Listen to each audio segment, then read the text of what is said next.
prayer is said and the chair is taken, then the business will, without further delay, commence. There is also a special motion.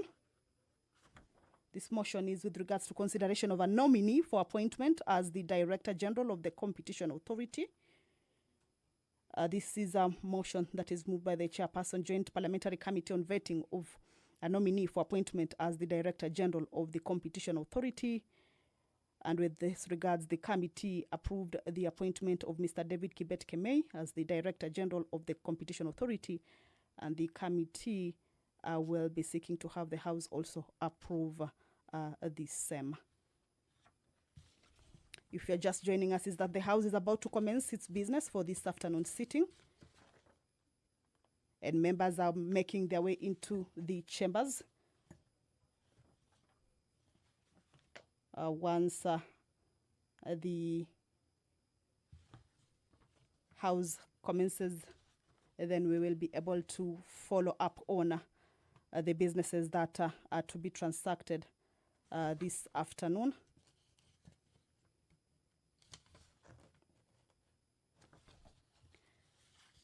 The members of the National Assembly will also be proceeding to a committee of the whole House.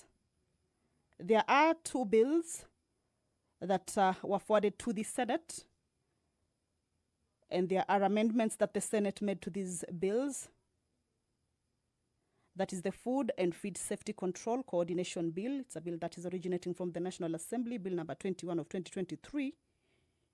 And it's a bill that is set to be considered at the Committee of the Whole House, of course, to consider the amendments that were made by the Senate, as well as the Statutory Instruments Amendments Bill, also originating from the National Assembly, but had been moved to the Senate for consideration. Remember, when a bill goes to the Senate, indicates that the bill concerns counties, and that the mandate of the Senate plays that role to look into the bill and propose any further amendments to the bill before it's brought back to the National Assembly for further consideration. Members of the National Assembly making their way into the chambers in their numbers. In a short while, we will be seeing the Speaker making his way also, or her way also, to the chamber for the business of this particular day or this afternoon to begin. The Ethics and Anti-Corruption Commission Amendment Bill, a bill moved jointly by the leader of the majority party and the leader of the minority party, a bill originating from the National Assembly, Bill number 11 of 2024. A bill that is at its second reading stage is also part of the business that members will be considering. This means that the debate will be starting. That is the Speaker of the National Assembly, Honorable Dr. Moses Wetangula, making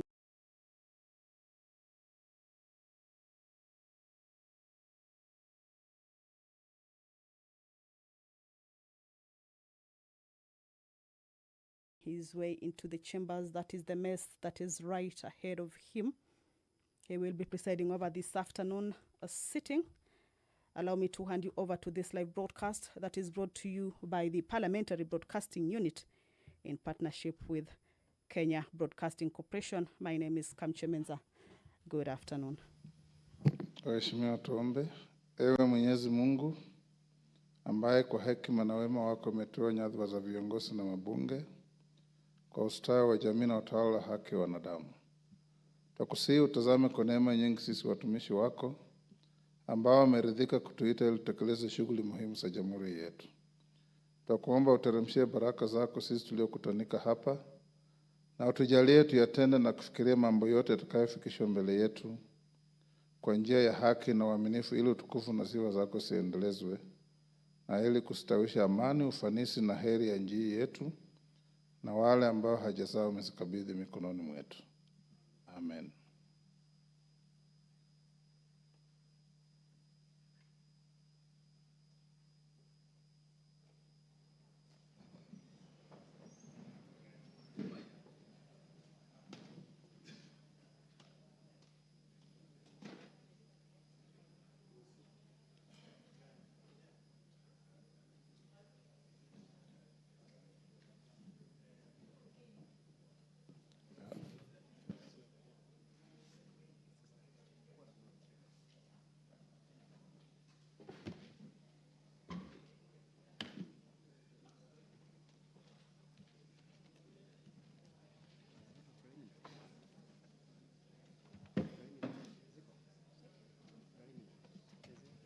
Clerk, we have quorum.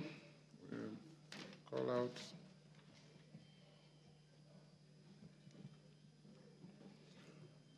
Order number 1, administration of oath. Order number 2, communication from the chair.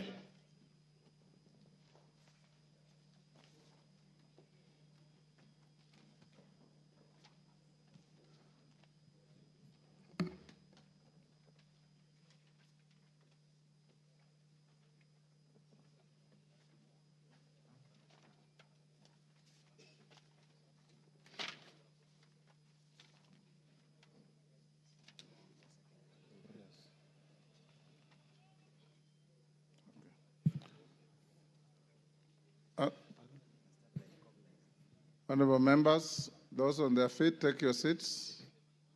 Member for Hamisi, take your seat.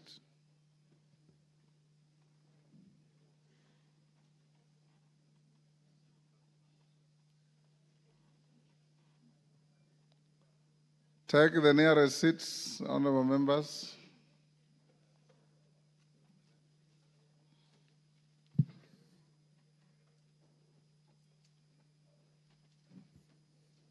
Honorable members, I have two communications to make. One is a recognition of a delegation from the Senate of Nigeria.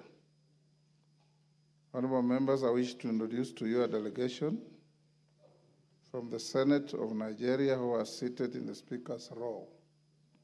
The delegation comprises members of the Committee on Constitutional and Electoral Review and Committee on Women Affairs. They are Senator Patrick Ndubweze, MP, leader of the delegation, Senator Kau Sumaila, MP, the Honorable Miriam Odinaka, MP, the Honorable Tajuddin Karim, MP. Honorable members, the delegation is accompanied by 4 parliamentary staff and 1 official from United Nations UN Women who are seated in the Speaker's gallery. The delegation is in the country to benchmark on strategic interparliamentary relations and to share experiences pertaining to parliamentary practices and to gain deeper insights into legislative processes as well as gender-responsive legal reforms. Honorable members, on my behalf and that of the National Assembly, I welcome them to the Parliament of Kenya and wish them fruitful engagements during their stay in the country. I thank you.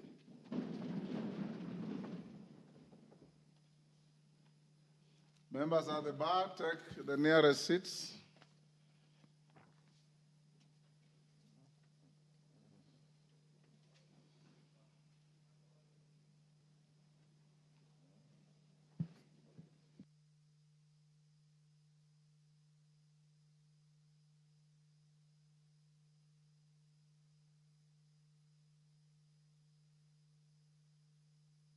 Members, let's go to the next order. I'll come back to communication in a little while.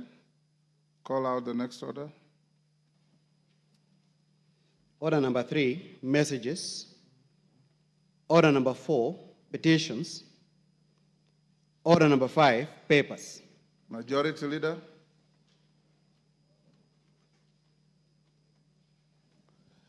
Honorable Speaker, thank you very much. Honorable Speaker, I beg to lay the following papers on the table of the House today, Tuesday, October 01, 2024. 1. Annual report on financial statements of the Kenya Tourism Board for the financial year 2022-2021 from the Ministry of Tourism and Wildlife.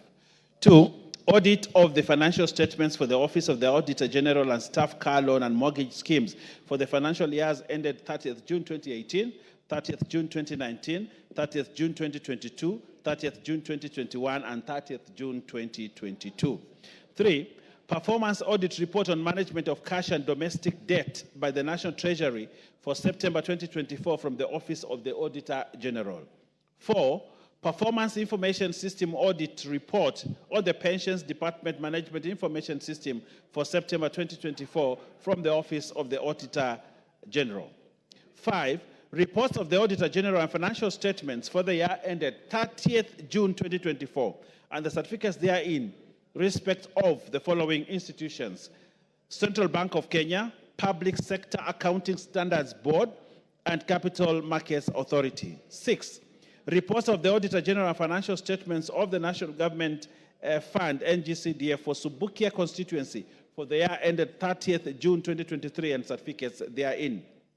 7, report to Parliament on all new loans contracted by Government of Kenya from 1st May 2023 to 31st August 2024 from the National Treasury and Economic Planning. And finally, Honorable Speaker, annual performance report for the Micro, Small and Medium Enterprises MSMEs Credit Guarantee Scheme for the period from 1st July 2023 to 30th June 2024 from the National Treasury and Economic Planning. I thank you, Honorable Speaker, and I beg to lay. Leader of Delegation, the Honorable Gladys J. Boss, MGH, Deputy Speaker. You have a paper to lay? Go ahead. Apologies, give me a minute. They're bringing it from my office. Okay. Next order.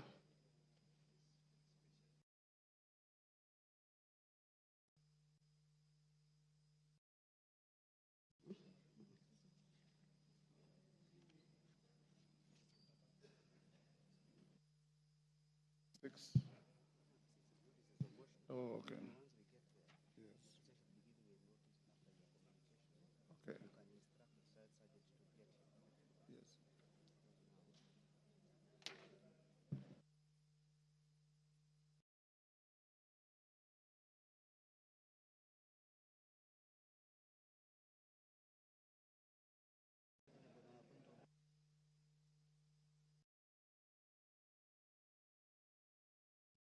Yes. Yes. Honorable Shalay, how quickly is he?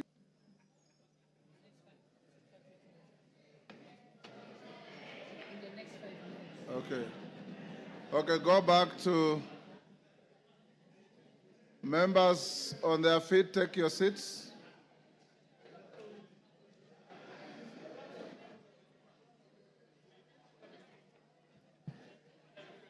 Take your seats.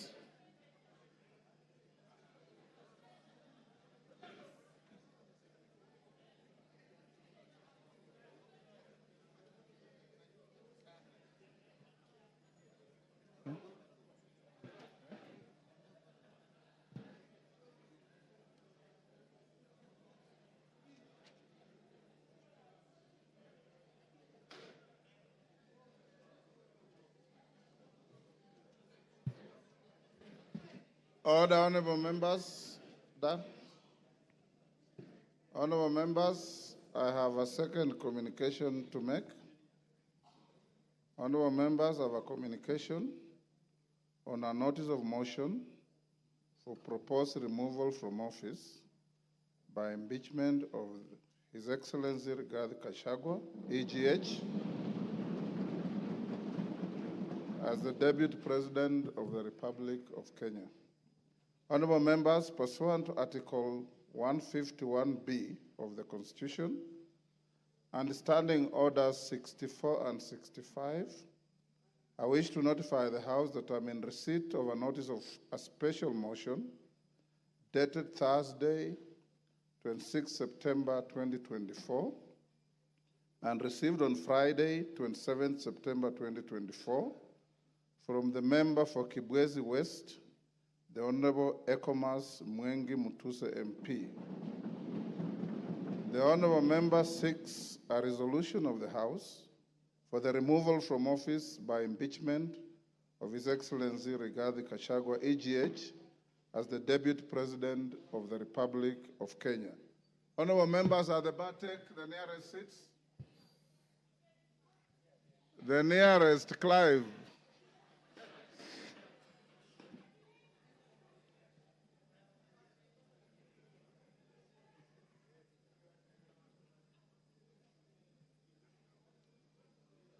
Yusuf, the nearest seat.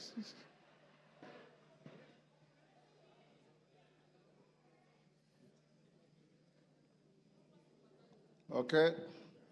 Honorable members, Article 150B, 1B of the Constitution provides as follows, and I quote, "The Deputy President may be removed from office on impeachment, 1, on the ground of a gross violation of a provision of this Constitution or any other law, 2, where there are serious reasons to believe that the Deputy President has committed a crime under national or international law, or 3, for gross misconduct."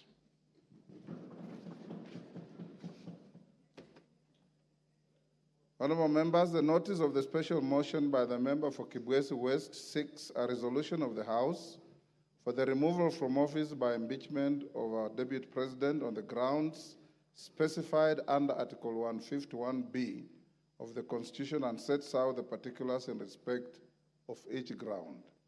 Honorable members, the special motion before the House presents an unprecedented constitutional moment in our democracy. Without doubt, it summons this House to test for the first time under the 2010 Constitution the provisions of our Constitution relating to the removal from office by impeachment of the Deputy President. It will be recalled that during the term of the 6th Parliament, on 27th April 1989, the then member for Embakasi, the Honorable David Mwenje, successfully moved the House to pass a vote of no confidence in the then Vice President and Minister for Home Affairs, the Honorable Josephat Karanja. The motion received an affirmative resolution of the House. Honorable members, it's instructive to note that upon the promulgation of the new Constitution of Kenya in August 2010, the then office of the Vice President assumed a new clothing as the office of the Deputy President. This new clothing embedded in it a new manner of election, assumption of office, and removal from office of the second in command. Whereas the previous Constitution conferred upon the President the power to appoint and remove the Vice President, the Constitution of Kenya 2010 shifted the removal of the Deputy President to Parliament. This lays the ground for the notice of the special motion by the member for Kibwezi West. Honorable members, Standing Order 64.2 relating to removal by impeachment requires the Speaker to dispose of a special motion within 3 days of receipt of notice by a member. Standing Order 64.2 as read in the light of Articles 259, 5, and 6 of the Constitution gives the Speaker the deadline of today, Tuesday, 1st October 2024, to notify the House of receipt of the special motion and its admissibility or otherwise.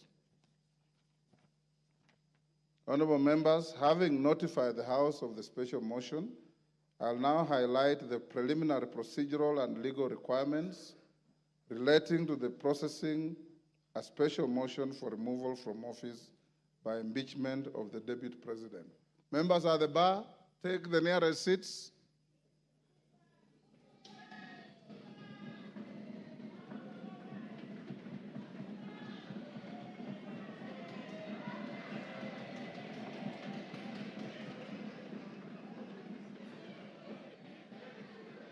Take the nearest seats. Honorable, take your nearest seats. Order. Order. Order. Wamumbi, take the nearest seat.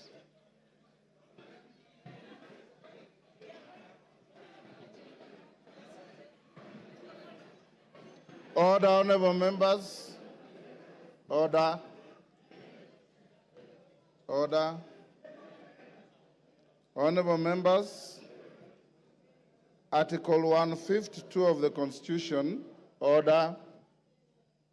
Article 152 of the Constitution provides that the provisions of Article 145 of the Constitution shall apply with the necessary modifications the removal from office by impeachment of the Deputy President. In particular, Article 145(1) of the Constitution provides that a member of the National Assembly supported by at least 1/3 of all the members may move a motion for impeachment of the President on the grounds of gross violation of a provision of the Constitution or any law where there are serious reasons for believing that the President has committed a crime under national or international law or for gross misconduct. Procedurally, Standing Order 64(1) provides that before giving notice of a motion under Article 150 of the Constitution, a member shall deliver to the clerk a copy of the proposed motion in writing, stating the grounds and particulars in terms of Article 145(1) of the Constitution upon which the proposed motion is made, signed by the member and signed in support by at least 1/3 of all the members of the House. Further, Honorable Members, Standing Order 64(1)A lays out the criteria for admissibility of grounds for removal from state office. For clarity, Standing Order 64(1)A states, and I quote, "The grounds specified in a motion under this standing order shall be admissible if A, framed clearly to particularize and disclose a gross violation of the Constitution or other written law, where gross violation of the Constitution or other written law is indicated as a ground for the intended removal.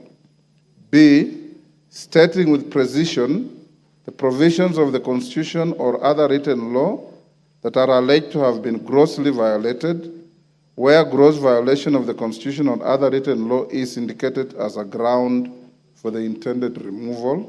And C, accompanied by necessary evidence, including annexures or sworn testimonies in respect of the allegations. The foregoing procedural and legal requirements for the processing special motions are buttressed by precedents and jurisprudence in various speakers' rulings and court decisions.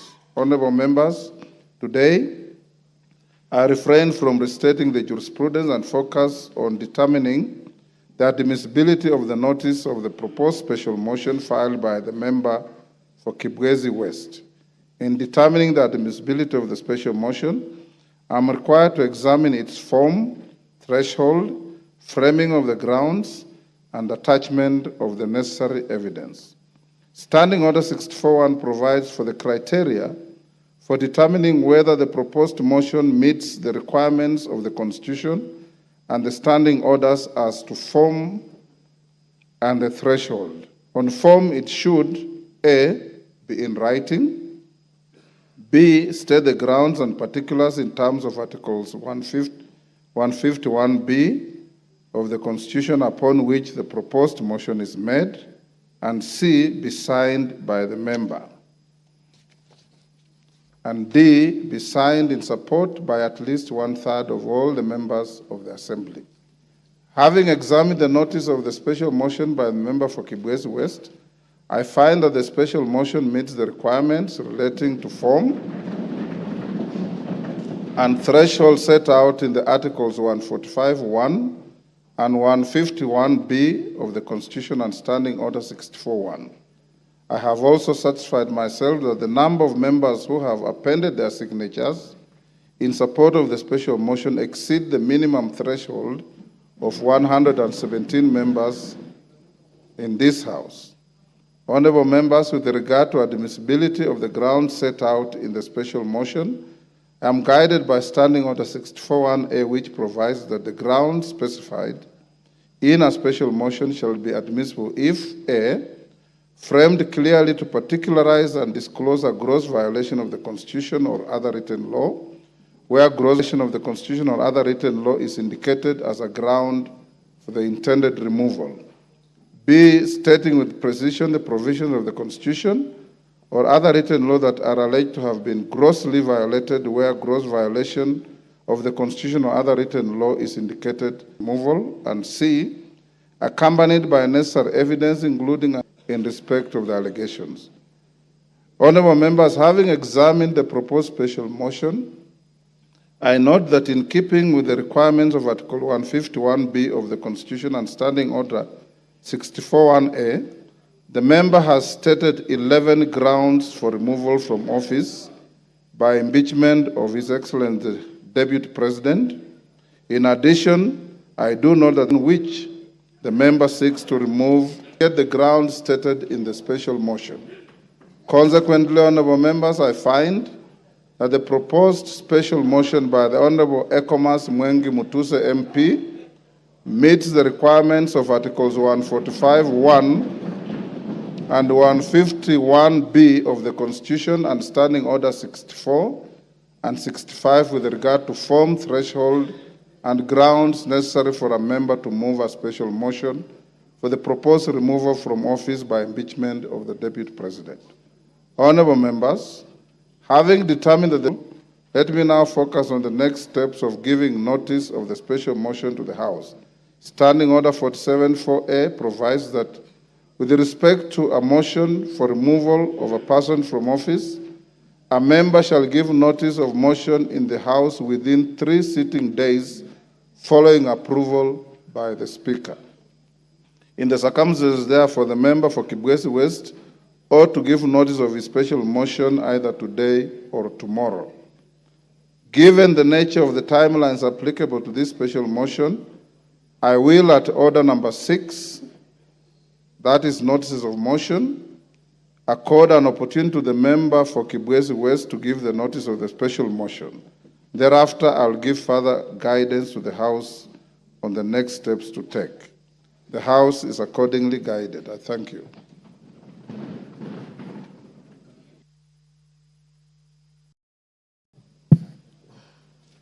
Honorable Gladys Boss, are you ready?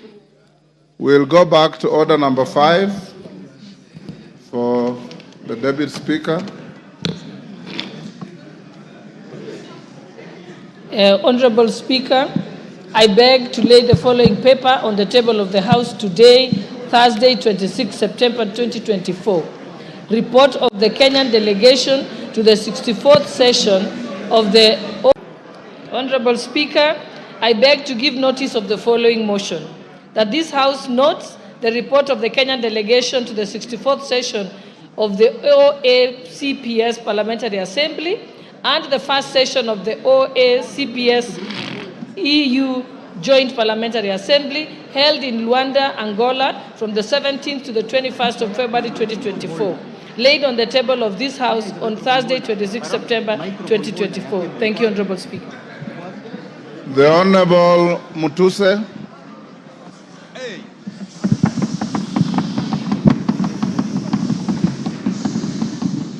Honorable Mutuse, I'll allow you to speak from the dispatch box,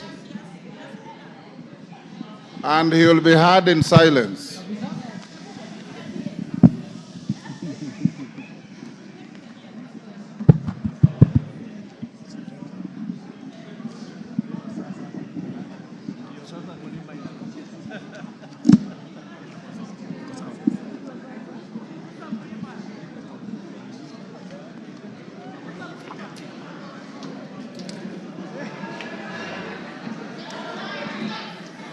Thank you. Thank you, Mr. Speaker, for the opportunity to move this motion from this table. Mr. Speaker, this is an historical moment, and therefore, with your permission and honorable members, Mr. Speaker, allow me to proceed to give notice of the following motion. Mr. Speaker, sir, honorable members, I beg to give notice of the following special motion as follows. Mr. Speaker, pursuant to the provisions of Article 150, Sub-Article 1B and Sub-Article 2 of the same, read together with Article 145 of the Constitution of Kenya that we passed in 2010, and as read together with our standing orders number 64 and 65 of the standing orders of the National Assembly, the Assembly of the Republic of Kenya, this Honorable House resolves to remove from office, by way of impeachment, His Excellency Rigathi Gachagua, EGH, the current Deputy President of the Republic of Kenya. Mr. Speaker, sir, and honorable members, This special motion was lodged with the Clerk of the National Assembly on the 27th September 2024 and contains 11 grounds for impeachment. Mr. Speaker, in compliance with the law, as stated earlier, the grounds are concise, precise, are particularized in the motion, and this is a motion, and are supported by cogent, convincing, persuasive, evidentiary material in the nature of documents, affidavits, and electronic evidence. Mr. Speaker, I will also be presenting live witnesses, viva voce evidence, who will testify to corroborate the evidence that we have adduced in support of the grounds of impeachment.